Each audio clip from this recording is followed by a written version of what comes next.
Hi, this is Rudy Jones, and welcome to That Was the Week That Was in South Carolina College Baseball for May the 14th. This is part of my coverage of college baseball in South Carolina. Most of my coverage is through the website PalmettoStateBaseball.com. I provide scores, schedules, rankings, news, and other items about the 33 college baseball teams in the state of South Carolina. I also provide updates through Twitter at Palmetto Base and offer a weekly Palmetto State Baseball podcast, usually on Thursdays. You can email me at rudyjones@palmettostatebaseball.com. I want to hear your comments, compliments, or criticisms about what I do. Just want to know that other people are enjoying college baseball as much as I do. Before we get to this past weekend, let's hit a few high spots earlier in the week. After losing the opener of the South Atlantic Conference Tournament Series last Sunday, Newberry got 2 wins over Lincoln Memorial on Monday to win the best-of-3 series 2-1.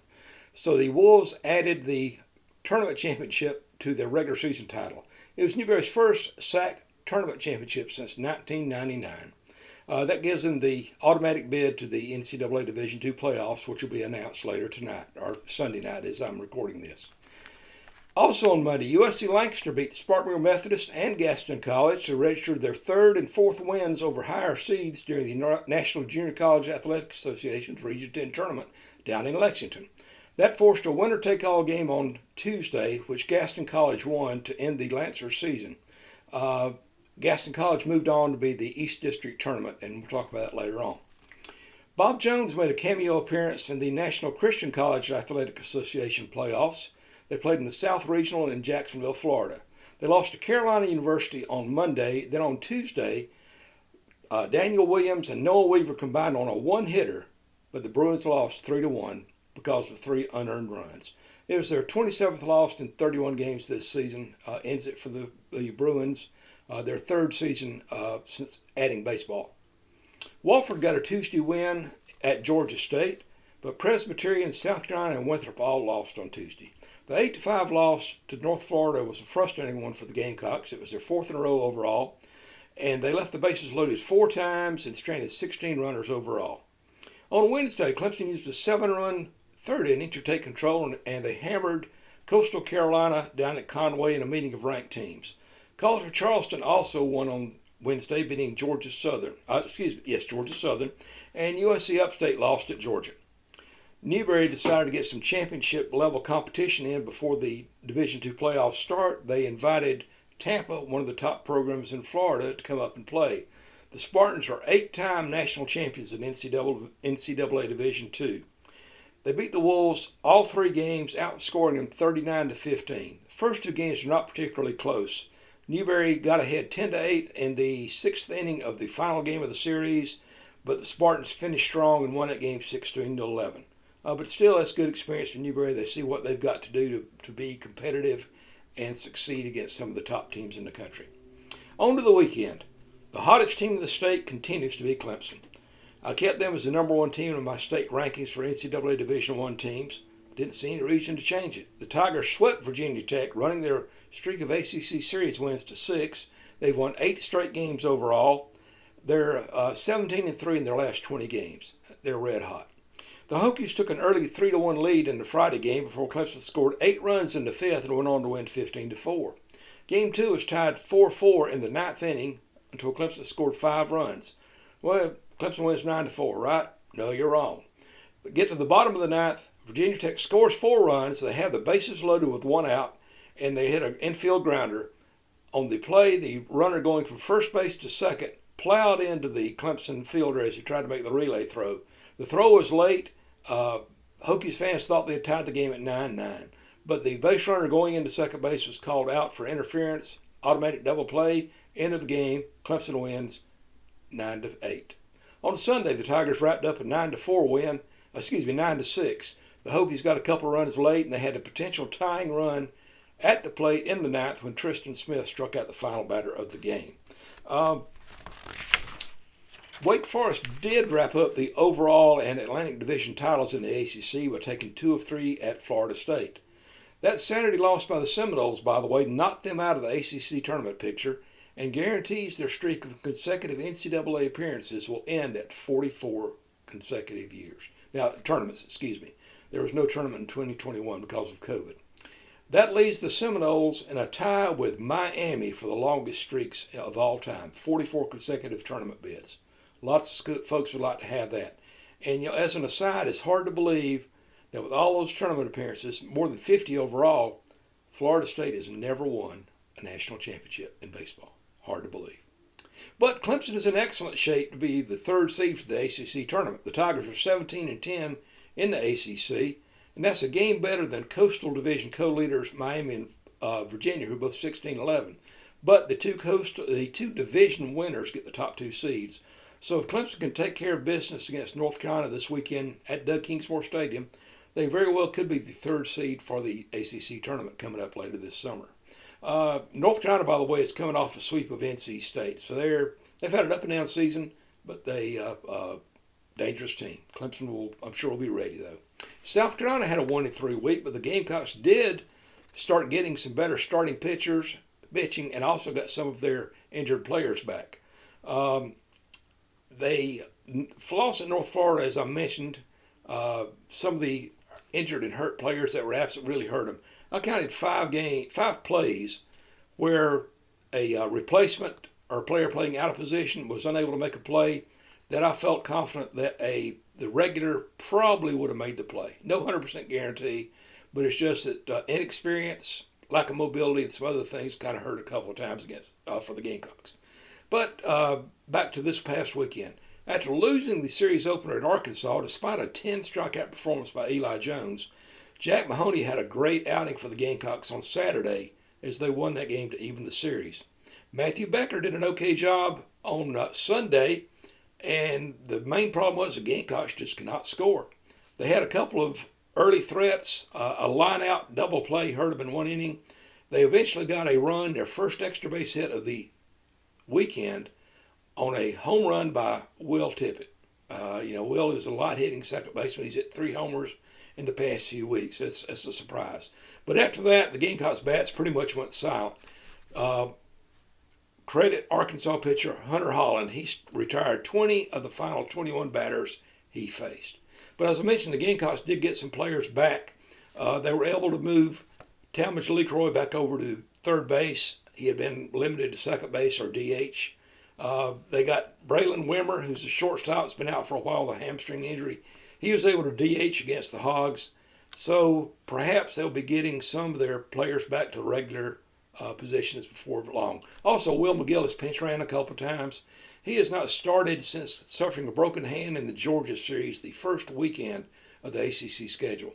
Now, one thing about the Gamecocks, don't know what the status is, but Cole Messina, who's been one of the most consistent players on offense, one of their team leaders, he kind of pulled up lame running down to first base after a base hit in the 9th inning. He was pulled for a pinch runner.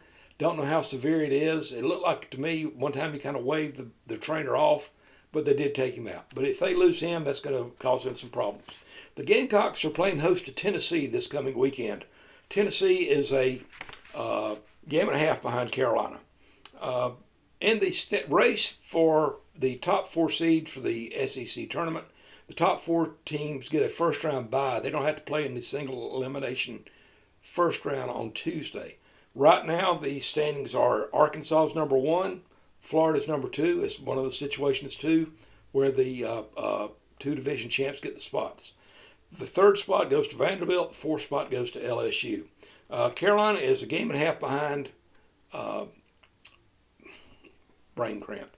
Game and a half behind Vanderbilt and 2 games behind LSU. So that means LSU's probably 3rd overall, Kentucky is a half game behind USC, while Auburn and Tennessee are 1.5 games back. Gamecocks, if they can get the ship righted, there might be an outside chance of getting one of the top 4 seeds, but it doesn't look good right now. Coastal Carolina won its 15th consecutive Sun Belt Conference series with a victory sweep at South Alabama.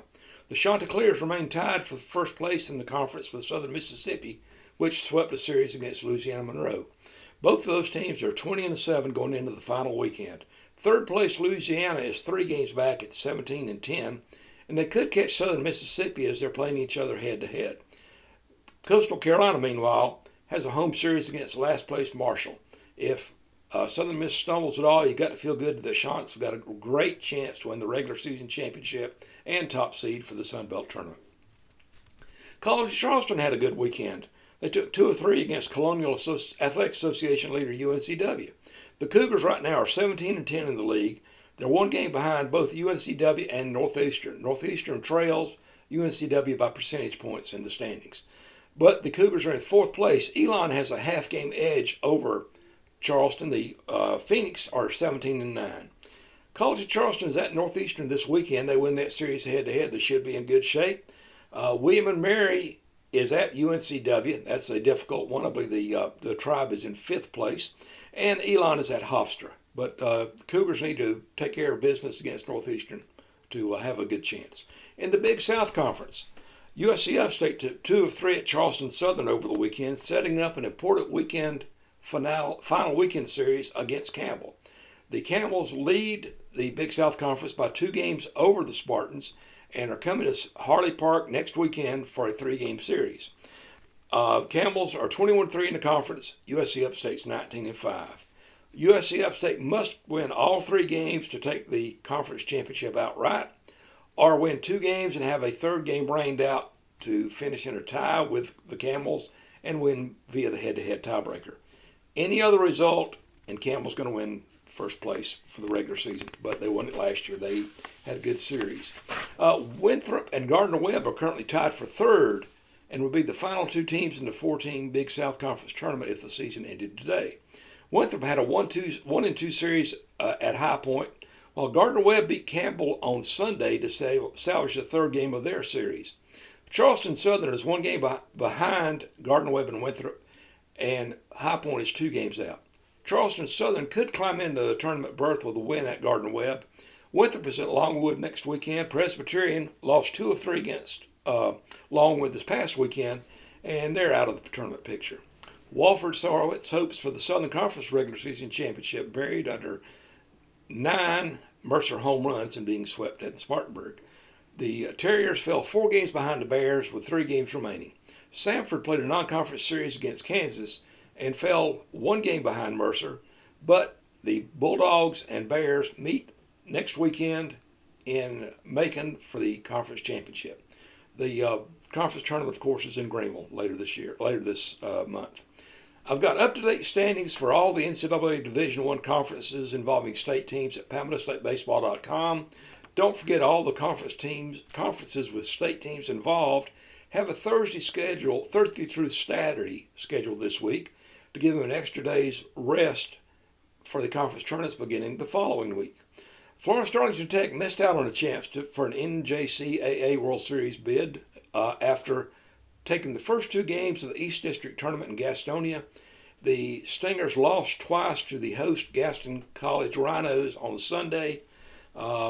Gaston's had quite a revival to their baseball program. They had not fielded a team for decades. Last year they played in Division II of junior college and had a great year. This year, first year in Division I, they're going to the Junior College World Series in Grand Junction. Speaking of reviving a program, how about it, Furman? Come on, get it going. North Greenville and Newberry were scheduled to find out their destinations for the NCAA Division II playoffs at 11 o'clock on Sunday, but I did not want to wait to record this until after that happened. I suspect both teams will be at home. North Greenville definitely will. I think Newberry would have an excellent chance unless something unusual happens. I don't know that losing 3 to Tampa would knock them out, but we will see. And I'll post that information on PalmettoStateBaseball.com when I get it. For more specifics on the conference tournaments as they come up, check PalmettoStateBaseball.com. Again, you can follow me on Twitter at PalmettoBase. Email me, RudyJones at PalmettoStateBaseball.com. If you like this coverage, please let me know. I know the season is winding down, but there's still some good baseball to be played. I hope your team does well the final week of the regular season. If you're in Division I, the other levels are basically all done. Well, that's it for now. This is Rudy Jones of PalmettoStateBaseball.com. Wrapping up, that was the week that was in South Carolina College baseball for May 14th, saying nothing could be finer than baseball in South Carolina. Good night. Jesus loves you.